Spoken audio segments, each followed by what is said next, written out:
પોરબંદરના પીપરિયા ગામના પાટિયા નજીક એક બાઇક આડી ગાય ઉતરતા અકસ્માત સર્જાયો હતો। અકસ્માતમાં બાઇકમાં સવાર 3 યુવાનોને ઈજા પહોંચતા તેમને સારવાર માટે પોરબંદર સરકારી હોસ્પિટલ ખાતે ખસેડવામાં આવ્યા હતા। પોરબંદરના કુતિયાણા ગામે રહેતા હિતેશ ભીમા ઓડેદરા, વિશાલ હરદાસ પરમાર અને અર્જુન રાજસિંહ ગોઢાણીયા નામના ત્રણેય યુવાનો બાઇક લઈ પોરબંદર આવતા હતા। પોરબંદર રાજકોટ નેશનલ હાઈવે પર પીપરિયા ગામના પાટિયા નજીક બાઇક આડી ગાય આવતા અકસ્માત સર્જાયો હતો। આ અકસ્માતમાં બાઇકમાં સવાર આ ત્રણેય યુવાનોને ઈજા પહોંચતા તેમને સારવાર માટે પોરબંદર સરકારી હોસ્પિટલ ખાતે ખસેડવામાં આવ્યા હતા।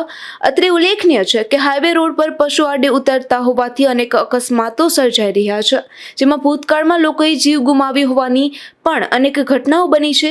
તેમ છતાં નેશનલ હાઈવે ઓથોરિટી દ્વારા કોઈ નિકાલ લાવવામાં આવતો ન હોવાથી વાહન ચાલકોમાં પણ ભારે રોષ જોવા મળે છે। અશોક થાનકી, ગુજરાત ન્યૂઝ, પોરબંદર।